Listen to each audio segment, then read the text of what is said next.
सभी ऑनलाइन में जुड़ गए टीचमेंट पर, सभी के सभी बच्चे जुड़ गए जी सभी? कितने जुड़े हैं? जुड़ सकता है इतना बच्चा? कंडीशंस होंगी इसकी।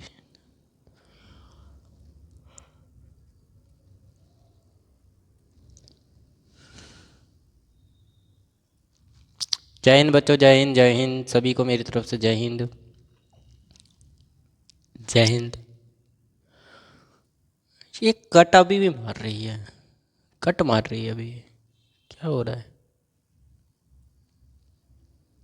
देखो यार ऐसा मत करो, ऑफलाइन में पढ़ाना मुश्किल है थोड़ा सा।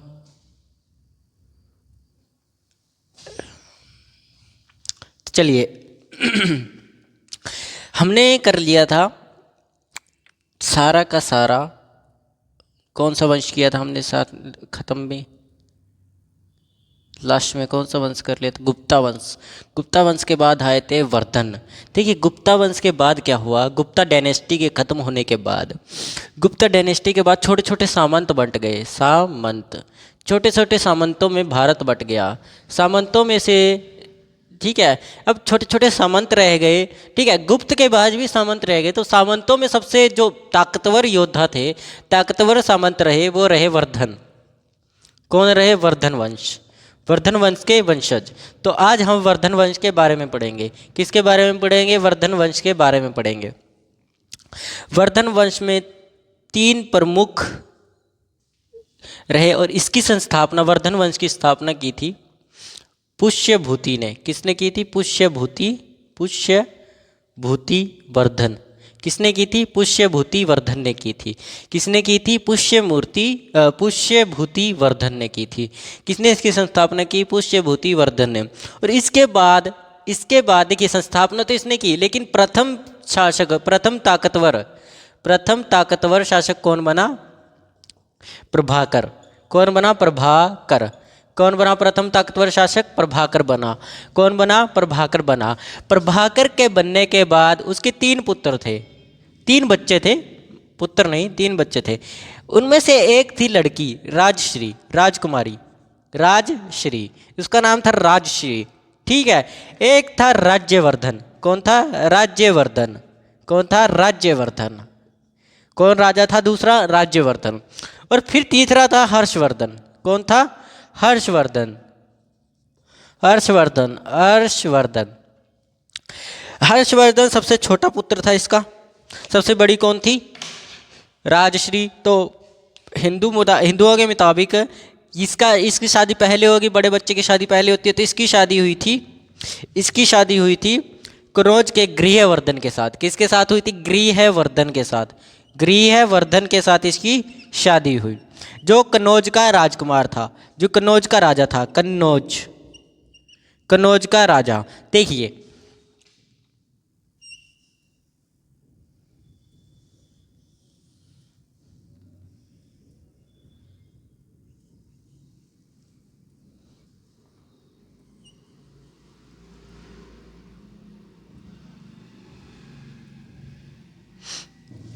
जो कन्नौज का राजा था यहाँ हरियाणा में, ठीक है। इन्होंने, वर्धन वंश ने अपना सबसे बड़ा शासन कहाँ से शुरू किया, कहाँ से राजधानी बनाई इन्होंने? करनाल को। किसको राजधानी बनाया? करनाल को। करनाल के अंदर कौन सा? थानेसर। थानेसर इनका क्या बना? राजधानी बनी। कौन बना? थानेसर इनकी राजधानी बनी। थानेसर इनका सबसे प्रमुख शासन बना। वहाँ से इन्होंने शासन करना शुरू किया। करनाल में है थानेसर, जो हरियाणा के अंदर है करनाल, ठीक है। वहाँ से इन्होंने क्या किया? अपना शासन करना शुरू किया, ठीक है। अब कन्नौज है यहाँ के, कन्नौज, अब कन्नौज यहाँ पर है। कन्नौज का जो है, कन्नौज का राजा कौन था? गृहवर्धन। तो राजश्री वहाँ की रानी बन गई। राजश्री वहाँ की रानी बन गई, तो यहाँ तक इनका साम्राज्य बन गया। यहाँ तक बन गया ना साम्राज्य। बेशक अलग अलग राजा है, लेकिन साम्राज्य तो यहीं तक बन गया इनका, ठीक है। अब एक शासक था, ठीक है, राज्य बसंतखेड़ा,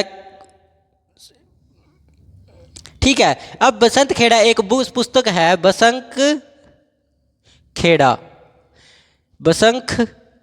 बसंतखेड़ा में इसे इसे परम सौगात कहा गया है, परमत सौगात कहा गया है। किसे? इसे राज्यवर्धन को, राज्यवर्धन को क्या कहा गया है? परम सौगात। ठीक है, समझ आया? इतना कोई डाउट है किसी बच्चे को ऑनलाइन वालों में? सभी को वॉइस क्लियर आ रही है? ठीक है, ठीक है। ये कौन था? इसके बड़ा भाई था। अब प्रभाकर थोड़ा थोड़ा बीमार रहने लगा। बीमार रहने के बाद ये तो चली गई बेचारी अपनी शादी करवा के कन्नौज के अंदर। तो राजा कौन बनेगा? राज्यवर्धन बनेगा। कौन बनेगा? राजा राज्यवर्धन बनेगा। राज्यवर्धन कौन बनेगा? राजा बनेगा।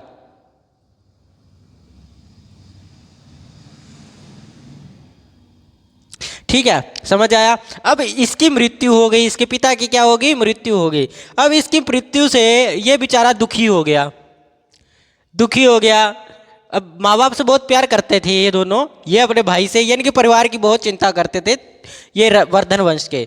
ठीक है, वर्धन वंश के परिवार की चिंता करते थे, बहुत प्यार प्रेम से रहते थे। तो राज्यवर्धन को अपने पिता की मृत्यु सुनकर बहुत दुख हुआ, बहुत दर्द हुआ। इसने कहा कि यार क्या फ़ायदा जब इतने सारी संपत्ति होने के बाद भी माँ बाप को ना बचा पाए।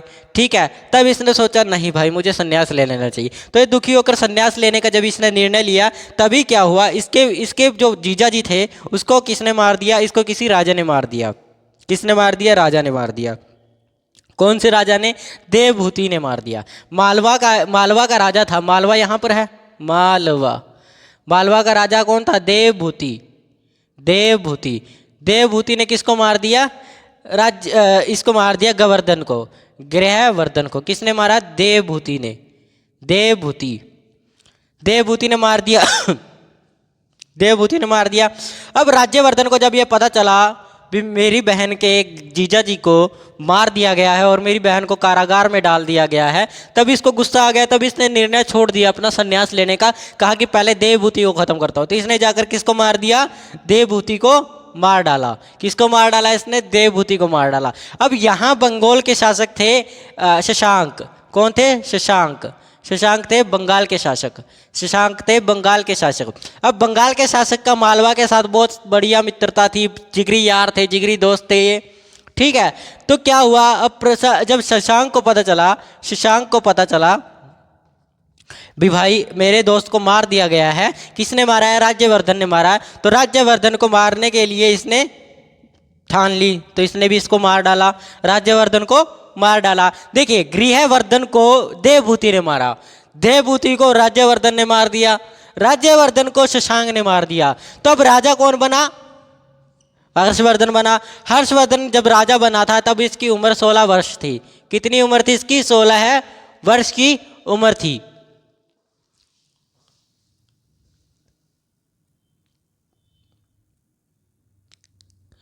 बच्चों चिंता मत करो, थोड़ा थोड़ा बीच में कट सकता है। हाँ चिंता मत करो, ये बीच बीच में टेक्निकल प्रॉब्लम आ जाती है कि अभी अभी नया शुरू किया दोबारा से, पुराने वाला तो खराब ही हो गया था, हो सकता है। चलिए देखिए आगे।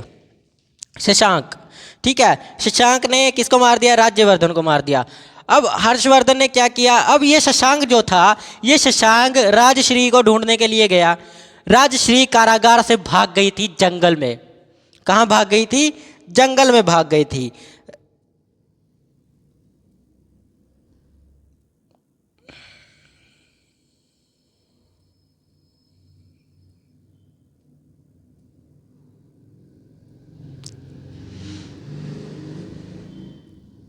समझ आया? ठीक है, इतना समझ आ गया? कोई डाउट किसी को ऑनलाइन वालों में?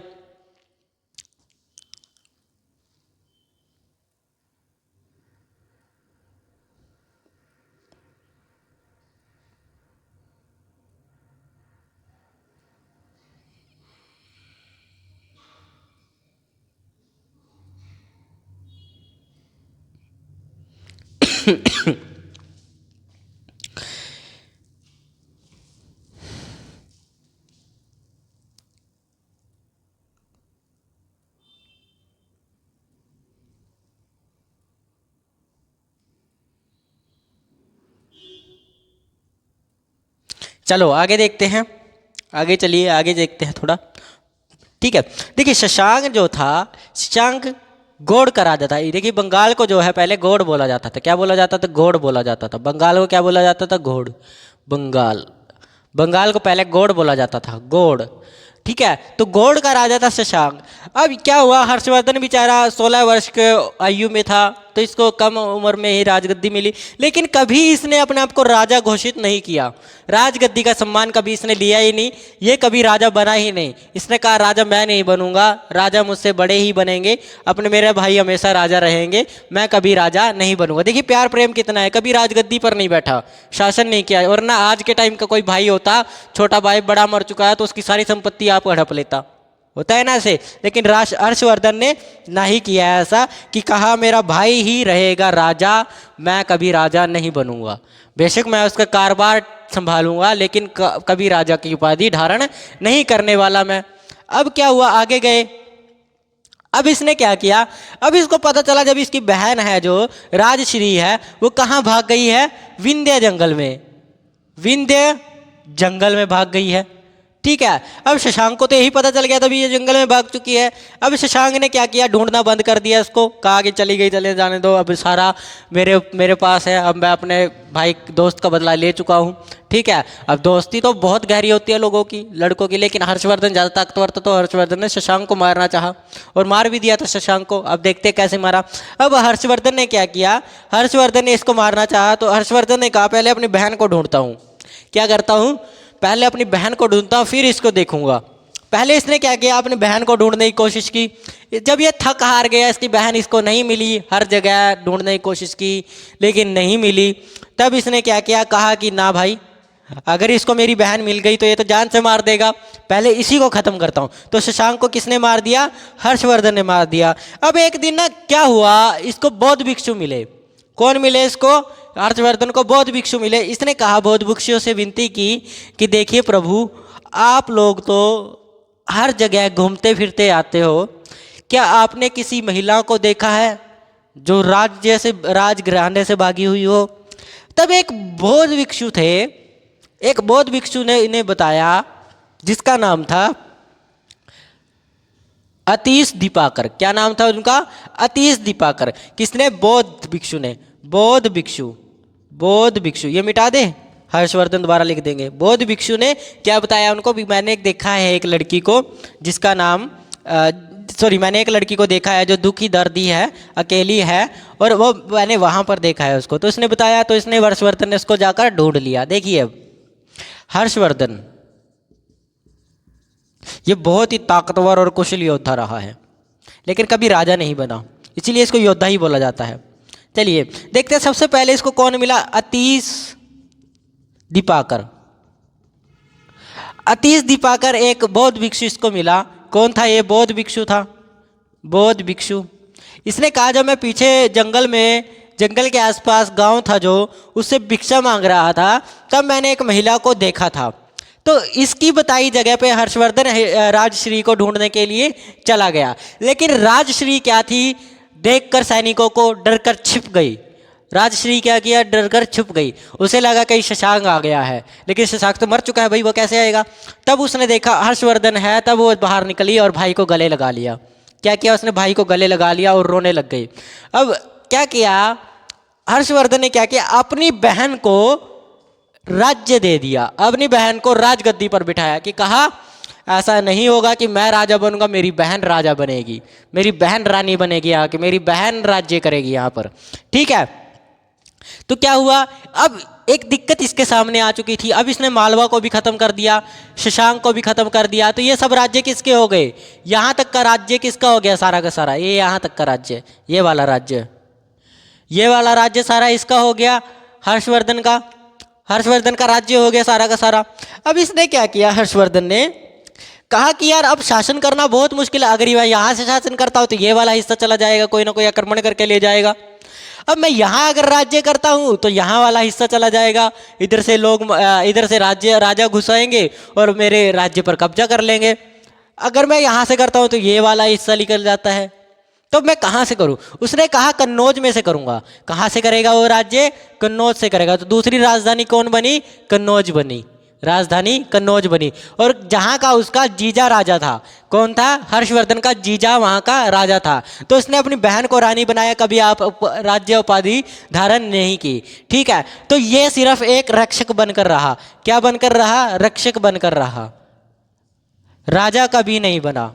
राजा कभी नहीं बना, एक रक्षक बनकर रहा है। अपनी बहन की इसने रक्षक इस हमेशा।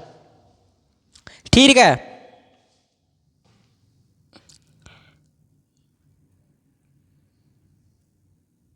और इसने दिग्विजय राजाओं को काफी सारे दिग्विजय अभियान इसने चलाया था। कौन सा अभियान चलवाया था? दिग्विजय, दिग्विजय अभियान चलाया था, दिग्विजय अभियान। ठीक है, दिग्विजय अभियान चलाया था, युद्ध किया था। मतलब इसने इस अभियान के तहत किस पर युद्ध किया? ये उत्तरी इलाका, इसने उत्तरी इलाके पर हमला किया और उत्तरी इलाके को अपने में मिला लिया। उत्तरी इलाके के सारे राज्य को इसने अपने अंदर खींच लिया, अपने आप को उनका राजा घोषित कर लिया। ठीक है, अपने में मिला लिया। अपने में मिलाने के बाद उसने उसका नाम रखा दिग्विजय। अब इसका हमें पता कहाँ से चलता है? बाणभट्ट की, बाणभट्ट की हर्षचरित से, हर्षचरित से, हर्षचरित से पता चलता है। बाणभट्ट की हर्षचरित।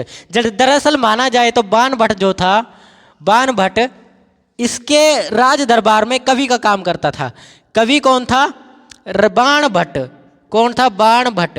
आप ये मत सोचिएगा कि ये जो है हर्षवर्धन, हर्षवर्धन भी एक पढ़ा लिखा इंसान था। हर्षवर्धन भी क्या था? एक पढ़ा लिखा इंसान था। ठीक है, हर्षवर्धन भी एक पढ़ा लिखा इंसान था। ठीक है, इसके समय में यानी यात्री हवेन सांग आया। हर्षवर्धन के समय में कौन आया? हवेन सांग आया। कौन आया? हवेन सांग आया। कौन आया इसके दरबार में? हवेन सांग आया। कौन? हवेन सांग इसके दरबार में आया। हवेन सांग इसके दरबार में आया।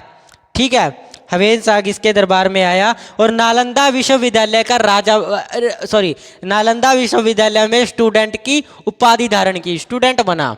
स्टूडेंट बनने के बाद क्या हुआ? अब इन्होंने, हर्षवर्धन ने एक बहुत मोक्ष यज्ञ करवाना था। एक मोक्ष यज्ञ हर साल की एक प्रचलित प्रणाली बनाई। इसने कहा कि भाई हर साल मोक्ष, बौद्ध धर्म को ज़्यादा मानता था ये, तो बौद्ध धर्म के अंदर इसने कहा कि भाई देखो, हर साल हम एक मोक्ष यज्ञ करेंगे, एक मोक्ष यज्ञ करेंगे जिसमें हमें मोक्ष के लोग यानी कि बौद्ध जो हैं वो आकर एक सम्मेलन में अपना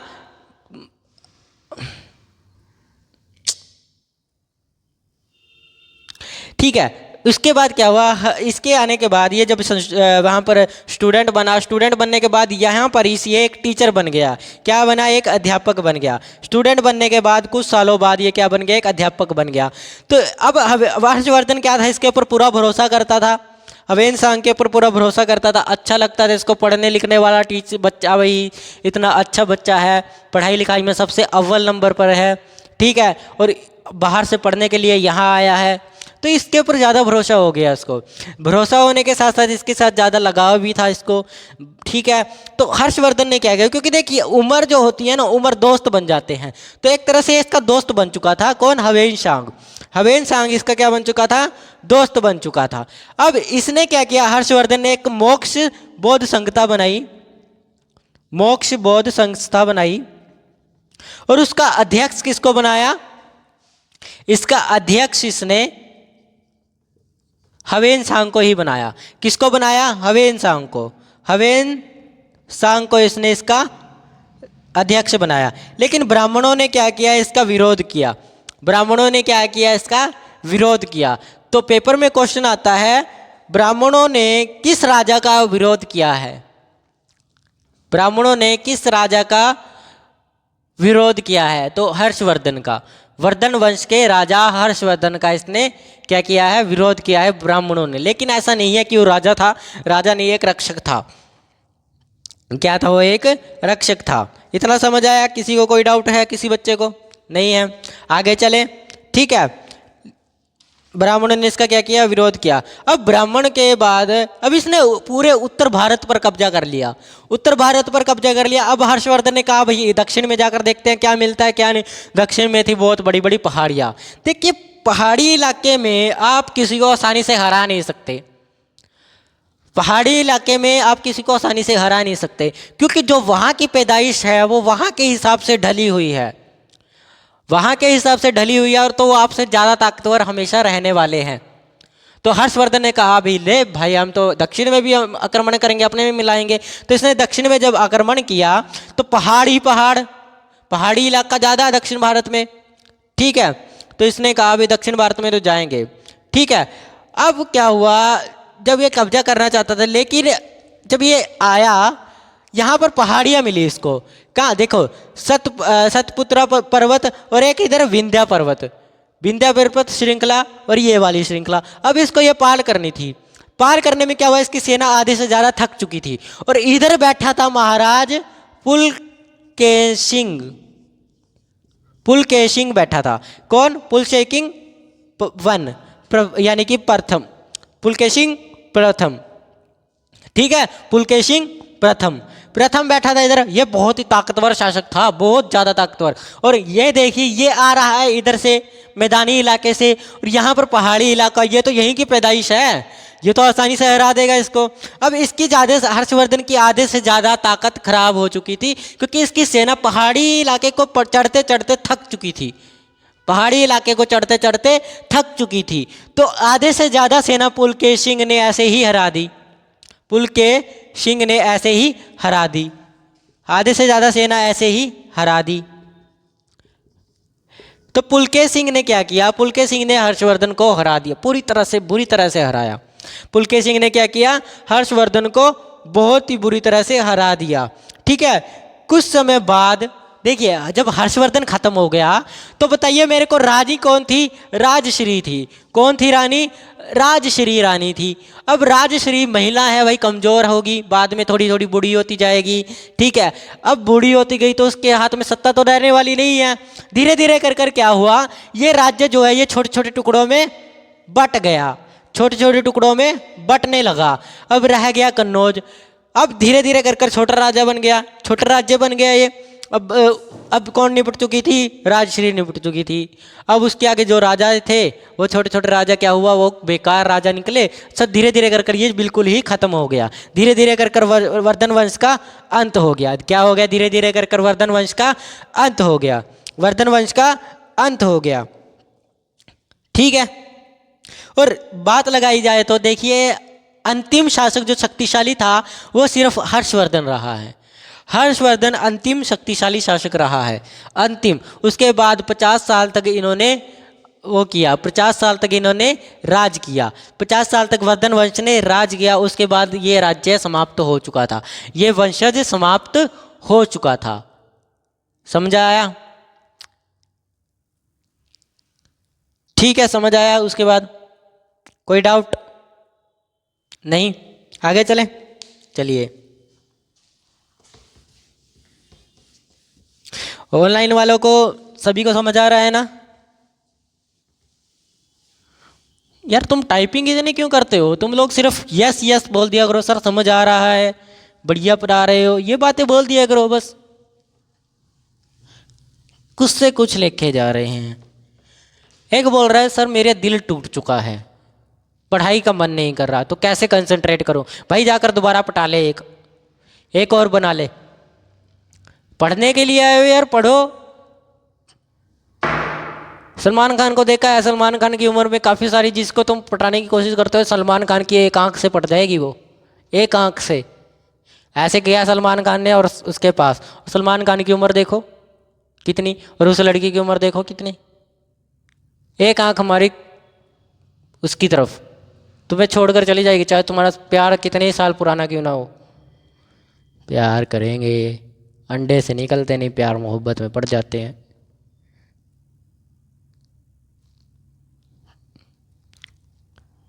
ठीक है, समझ आया? तो प्यार मोहब्बत में नहीं पड़ना है, कामयाब हो जाओ, अपने आप लड़कियों की लाइन लगेगी।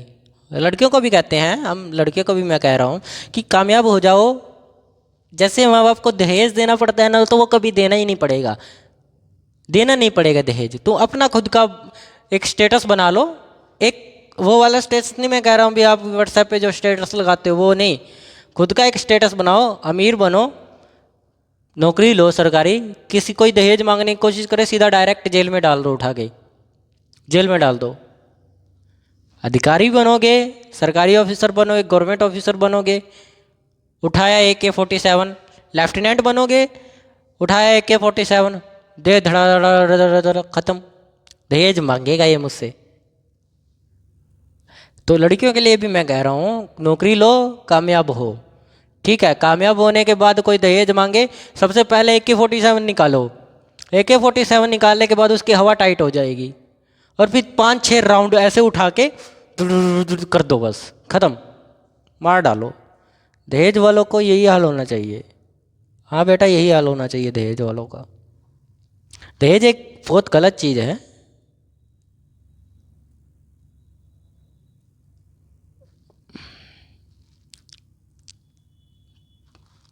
क्या क्या है सर, मेरी बहन की शादी, अब फिर दहेज मांगेगा? हाँ यार, दहेज तो मांगेंगे ही भाई, भाई तुम्हारी गलती है ना, तुम इतना दहेज दोगे। तुम बोल दो भाई माफ़ करो, हमारे पास इतना दहेज देने के लिए पैसा नहीं है, माफ़ करो।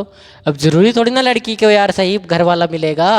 दहेज देने के बाद भी अगर तंग किया उसने तो क्या गारंटी है, क्या गारंटी है तंग होने के बाद? आज भी लड़कियों के माँ बाप ने लाखों करोड़ों रुपए लगाकर दहेज दिया है। मान के चलिए किसी बाप ने 10-12 लाख तक का दहेज दहेज दिया है, एक गाड़ी भी दी है, ठीक है।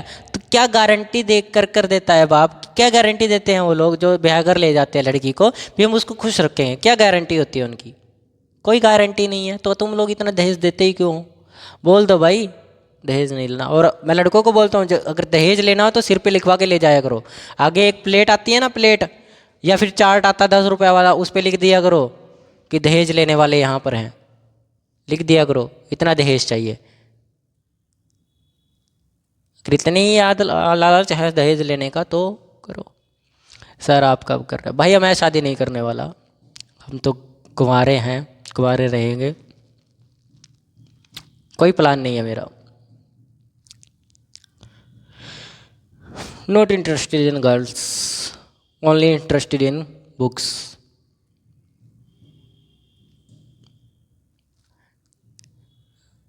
यार देखो, मेरी जो कहानी है, मैं प्यार मोहब्बत में इसलिए नहीं हूँ, ना मुझे इंटरेस्ट इसलिए है नहीं है क्योंकि मेरा जो प्यार था वो थी एयरफोर्स का पायलट ऑफिसर, वो मेरा प्यार था। सबसे खतरनाक ऑफिसर बनना था मेरे को उसमें, बहुत खतरनाक। नहीं हो पाया किस्मत ने। वही होता है जिससे ज़्यादा प्यार किया जाता है वो नहीं मिलता कभी। हाँ, तो चलिए पढ़िए, आप लोग भी इसी घर से आते हैं जहाँ से मैं आता हूँ। जिस घर से मैं निकला हूँ उसी घर से आप निकले हो। कोई बात नहीं बेटा, कामयाब तो हो ही जाओगे। देखिए, गरीब भी अमीरी से कोई कामयाब नहीं होता।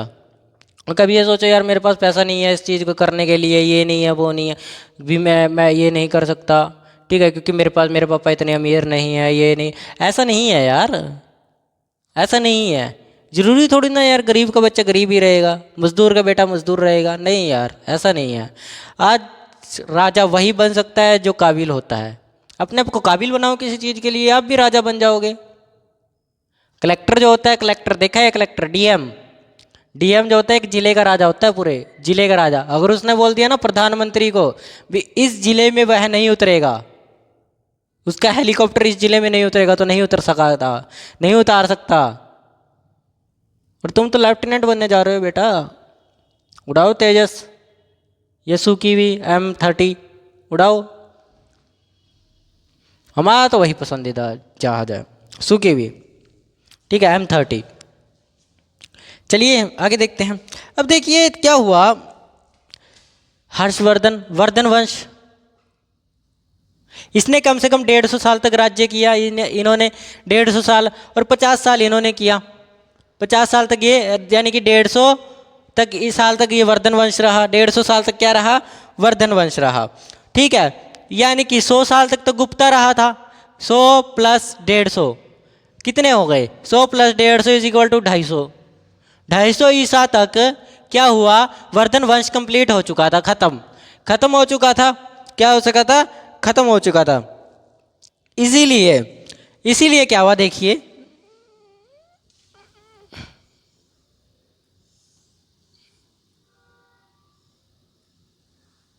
अब देखिए यहाँ जो तमिलनाडु है, ये तमिलनाडु, यहाँ पर ये तमिलनाडु, इस तमिलनाडु में क्या हुआ? एक सम्मेलन बुलाया गया, कवियों का क्या किया गया? सम्मेलन बुलाए गए। क्या बुलाए गए? सम्मेलन। और इसी को बोलते हैं सम्मेलन काल, संगम काल बोलते हैं। क्या बोलते हैं? संगम काल। सम्मेलन बुलाए गए 4 सम्मेलन बुलाए गए, 4 सम्मेलन बुलाए गए। 4 सम्मेलन कवियों के बुलाए गए, सभी महान कवियों को बुलाया गया। ठीक है, और कल हम इसी के बारे में पढ़ने वाले हैं, कितने संगम हुए, कितने सम्मेलन हुए। ठीक है, उसके बाद कौन कौन सी डायनेस्टीज आई, यानी कि कौन कौन से वंशज आए। ठीक है, समझे सभी बच्चे? थोड़ा प्यार मोहब्बत से दूर रहो, पढ़ाई पर ध्यान दो। पेपर में बहुत कम टाइम है, नवंबर महीना है, ये पेपर निकलने वाले हैं बच्चों। फॉर्म भी भर लेना, पेपर निकलने वाले हैं। 10 दिसंबर को फॉर्म निकलेंगे। हाँ, एनडीए के फॉर्म 10 दिसंबर को निकल जाएंगे। 10 दिसंबर को फॉर्म निकलेंगे, शायद सीडीएस के भी उसी दिन निकले। जय हिंद, जय भारत।